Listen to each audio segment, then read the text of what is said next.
Mr. Epstein, how long have you been sexually attracted to underage females? Objection. Seem argumentative. Are you kidding?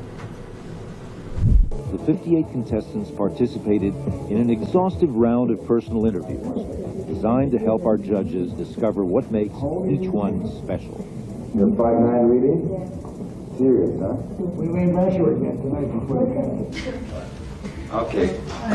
Thank you very much, Amy. And so if he wanted people think that he's alive, then I'm going to help him with that kind of. I've never seen him dead. I didn't go to no funeral. We didn't parade his body around the streets like everybody else. Like, I mean, I don't know what the is going on. I really don't. Tupac's long-lost daughter is finally coming out for the first time to reveal what they did to her at Epstein Island. And girl, the details will have you shook. Apparently, she was thrown into that world in hopes that she would die there, since no one from Tupac's side wanted the world to know she existed. But baby, she still managed to make it out of there somehow, and she's been spilling major tea about the industry ever since. In fact, she started talking about the industry's dirty business way before the second batch of the Epstein files, but everyone swore she was crazy. These accusations got even worse when she revealed that she was Tupac's daughter. Well, with everything we know now, it looks like there might have been some truth to her allegations after all. R. Kelly, Beyonce was on that island where they was kids. Now, in case you're wondering why I'm talking about and why she decided to expose everything about the Epstein Island instead of just talking about Tupac alone, well, I'm talking about Allie Carter. And the reason she's out to get everyone who was at the Epstein Island is that she was actually one of Epstein's victims, or so she claims. She said that after Tupac allegedly impregnated her mom, he abandoned him to go live his life. And even after multiple attempts to reach out to him and his family, he was supposedly still not ready to claim her as his daughter. But that wasn't even the worst part of this. Allie also said that when she was 15, she was kidnapped and shipped off to Epstein's Island to get to know what. Now, it's unclear if anyone from Tupac's family had any involvement in her being sent to Epstein's Island, but either way, Allie saw and experienced a lot during her time there, and she hasn't been the same ever since. It's that people take pride in sticking bars up children. I don't think people are going to be able to stomach the fact that people tie 2, 3, 4, 5 to horse stables and have horses and dogs with them, and then they get off on that. I don't think people are going to be able to stomach the fact that people hang upside down in satanic ritual meetings, and they literally hang them. Literally, by metal prongs, they hang them to get dripping out of them, and people go up under and like you're under a rainfall to take their blood. Now, from what Allie is saying, it sounds like not all the victims were kidnapped. Some of them were willingly given away by either their parents or CPS in exchange for some money. But unfortunately for Allie, at the time that she began revealing all things, a lot of people were unaware of just how bad the things in the industry were, and the few people who did were in too much denial to take her seriously. You see, the reality is, most people just don't want to accept that any of this is real. It's easier to stay in that comfortable bubble where the celebrities they worship are exactly who they present themselves to be: good, decent people. But unfortunately, that's not the world we're actually living in, and Allie has been trying to shake people out of that mindset for years.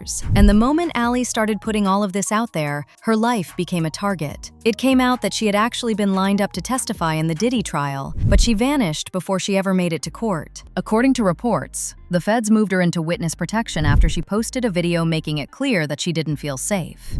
You get pressured, attacked, stalked, and hunted down for your own information.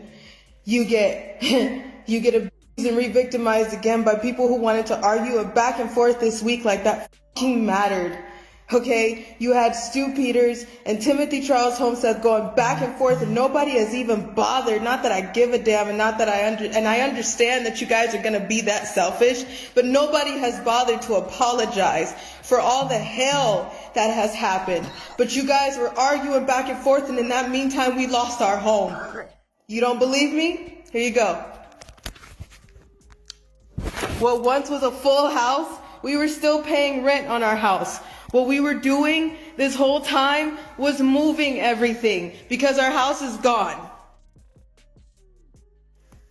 Our house is gone. This is the speaking out. What was our beautiful 3-bedroom acre home on 21225 Standing Rock Avenue, because everybody has the address, because organizations that were attached to Marx, Sawyer, and many other organizations decided to put out the address, my license plate to one of my cars, and many other of my So here you go. You can have it, right? Because this is what happens when you speak out. This is what happens when you tell all the truth. This is what happens when you decided to stand up for the children, and when you understand that survivors don't just get to do a seminar, and when you understand that survivors don't just get to just be and show up somewhere and talk and monetize everything that they're saying. When you realize that that's bullshit, then you will understand. Look at the tactics and pay attention.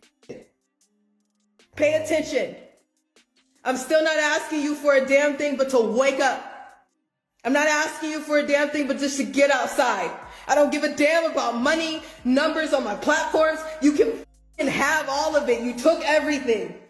The only thing that I give a shit about right now is the fact that there is a baby in the way. There's babies in the way. There are people that I love that I can't get out of the way. What am I supposed to do when the people in the authority that you're supposed to go to, you can't go to them? Now, Allie wasn't exactly surprised that the authorities had been brushing her off. It's no secret that the elite have the feds on their payroll. What really got to her was that regular, everyday people were also writing her off as unstable, when all she was trying to do was shine a light on what was allegedly happening behind closed doors. And she wasn't making a dime off any of it. She was just putting out videos sharing what she personally lived through. And some of what she's described is honestly too graphic to get into here. So do your own research and cross-reference it with what's been coming out in the Epstein files, because the similarities are hard to ignore. In fact, most of the things that were revealed in the Epstein files are the exact things she talked about, but did not take her seriously. For example, it was revealed that Epstein owned a ranch in New Mexico where he allegedly planned to use large numbers of women to spread his DNA and essentially seed his own version of the human race. He had picked up the 7,588-acre Zorro Ranch near Albuquerque back in the early 1990s and constructed a 33,000-square-foot mansion on the property. The plan apparently involved a breeding program built around genetic engineering, designed to create what he considered a superior bloodline. He was reportedly in active conversations with scientists about using his own DNA as the foundation for this program. And then there's the sulfuric acid situation, which is where things get really dark. On the exact same day the FBI reopened its major investigation against him, Epstein reportedly wired money for 6 55-gallon drums, 330 gallons total, of concentrated sulfuric acid, shipped directly to his island, Little St. James. And for anyone who doesn't know what that acid is capable of, it can break down virtually anything without leaving a single trace of forensic evidence behind. The question of why he would need that much of it in that moment pretty much answers itself, and it doesn't stop there. Court documents also revealed that Epstein was funneling money into gender medicine research, including direct financial ties to Mount Sinai's Dr. Jess Ting, who went on to become surgical director of the hospital's transgender medicine program, following multiple visits to Epstein's island and direct coordination with his staff. Ting had reportedly sought Epstein's funding for a transgender documentary and research into what he called transgender biology, while Epstein was simultaneously pushing scientists to publish work on transsexuality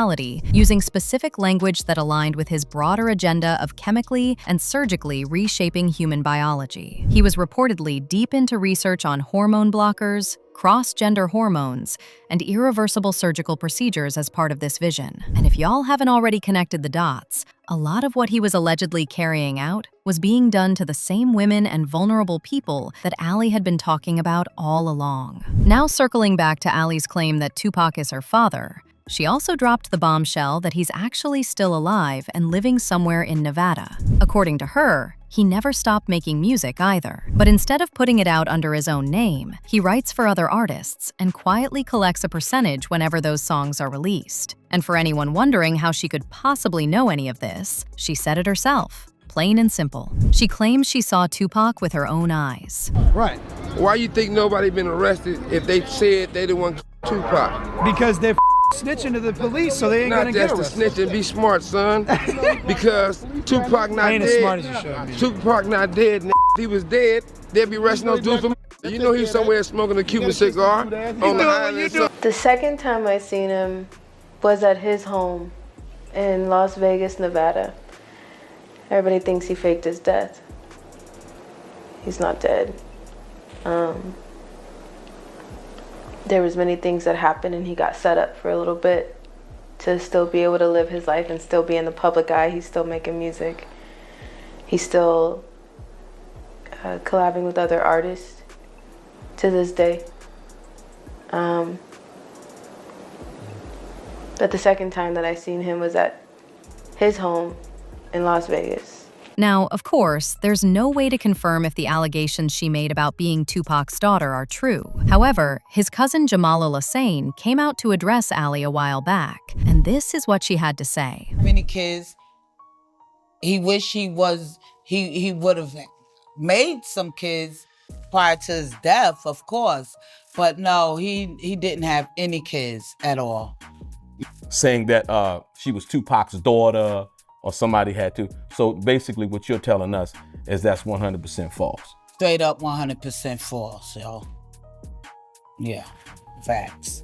You're now. As usual, people had their thoughts, like this person who said, "For whatever reason, I believe Epstein is alive. I'm sorry, you telling me a billionaire who literally was doing whatever he wants allowed y'all to put him in jail, and he randomly commits S-side? Nah, they always think the public is stupid. Bro is on another island being protected. Mark my words. He ain't as slick as he thinks. He had better repent and turn to Christ. It's only too late once you're dead, and bro with all that money, power, and connections ain't get offed that easy. Also, I just don't see him committing S-side. These people buy their way out of trouble. Buy people as well, shaking my head."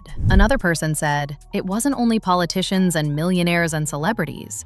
It was cops and judges too that were on that island." But now I want to know your thoughts. What do you think about Tupac's daughter coming out to expose everything that was going on at Epstein Island? And do you really believe she's even Tupac's real daughter? Let me know your thoughts in the comment section below. And don't forget to click here to watch this other very messy video.